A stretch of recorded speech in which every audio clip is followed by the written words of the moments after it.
आज गुड़िया चिड़िया अकेली हो गई थी। उसके अब्बू को किसी दुष्ट पक्षी ने मारकर खा गया है।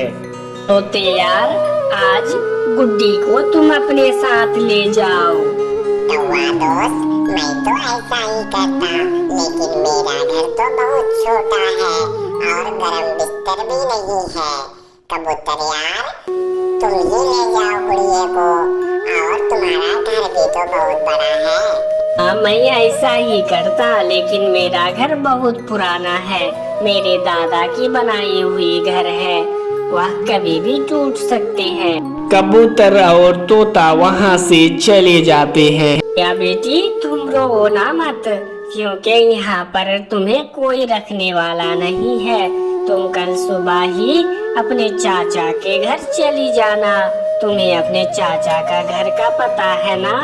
पता है कालू अंकल, आप भी चले जाए, सब चले गए हैं, आप भी चले जाए, मैं चली जाऊंगी। कालू कौवा वहाँ से चला जाता है।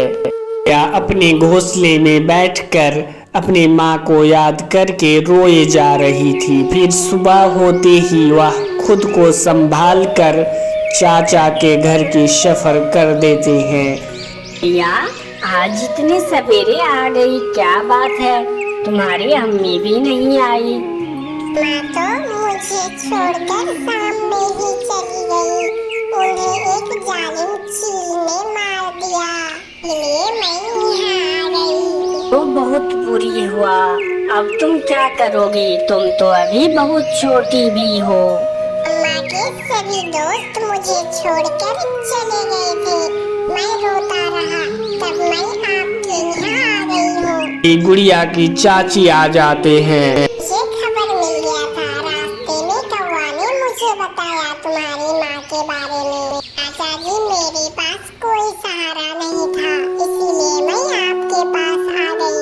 गुड़िया, एक दिन की बात होती तो मैं रख लेती, लेकिन हमेशा हमेशा के लिए कौन रखेंगे आपको? और मेरे गुलाबों का तो पता ही है, वो अपने घर में किसी को रहने नहीं देते हैं। गुड़िया, तुम जाकर आराम करो। देखो, गुलाबों की अम्मी इसे काम वाली ही समझ कर रख लो।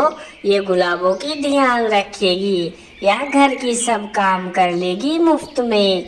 इसलिए इसे अपने घर ही रख लो, बेचारी कहाँ जाएगी अकेली। गुड़िया की चाची मान जाती है, उससे घर की सारे काम करवाती और उसे बदले में थोड़ी भोजन दिया करती है। अब यहाँ से जाओ, मेरा मुंह क्या देख रही हो? मुझे खाने दो, मनहूस कहेगी। सभी पक्षी गुड़िया की बेइज्जती करते, लेकिन वह सहती रहती थी, क्योंकि वह जाती भी तो कहाँ। ठंड का मौसम था। उसे उसकी चाची कहती है, गुड़िया, मेरे घर में 3 ही गरम बिस्तर है, तुम बाहर सोया करो। तुम्हारी वजह से गुलाबों को नींद नहीं आती है। फिर गुड़िया चिड़िया इतनी ठंड में बाहर में ही बैठकर सो जाती है। वह रो रही थी और वह सोचती है, चाची की बेटी गुलाबो बहुत ही बिगड़ गई थी। वह बहुत रात करके घर आया करती थी। गुलाबो, तुम इतनी रात को क्यों आती हो घर? सवेरे आ जाया करो। मेरी मर्जी, मैं किसी भी टाइम आऊं। मैं अब बड़ी हो गई हूँ, मुझे रोक टोक पसंद नहीं। परंतु गुड़िया चिड़िया बड़ी हो गई थी, लेकिन वह अपने आप को छोटी ही महसूस करती। वह चाची की सब काम करती, बदले में उसे डांट ही मिलता।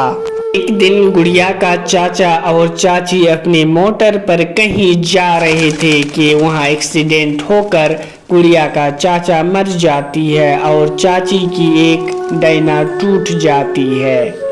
गुड़िया, गुलाबो कहाँ है? वो अभी तक नहीं आई है। चाची जी, वो तो बहुत देर घर आती है। चाची जी, अगर आप कहे तो मैं घर में ही आज से सो जाया करूंगी और आपके पैर भी दबा दूंगी, आपको पानी भी पिला दूंगी। गुड़िया पर इतना जुल्म होने के बावजूद भी वह अपने चाची की ख्याल रखा करती थी। और फिर एक दिन गुलाबो अपनी माँ से कहती है, मैं एक चिड़िया से शादी करने वाली हूँ और आज ही जा रही हूँ। बेटी, पर मुझे कौन देखेगी? मैं तो अब उड़ भी नहीं सकती। ये नौकरानी है ना आपके साथ, आप इसके साथ रहो। मुझे तो आपके पंख से बू आती है। मैं इस घर में अब नहीं रह सकती।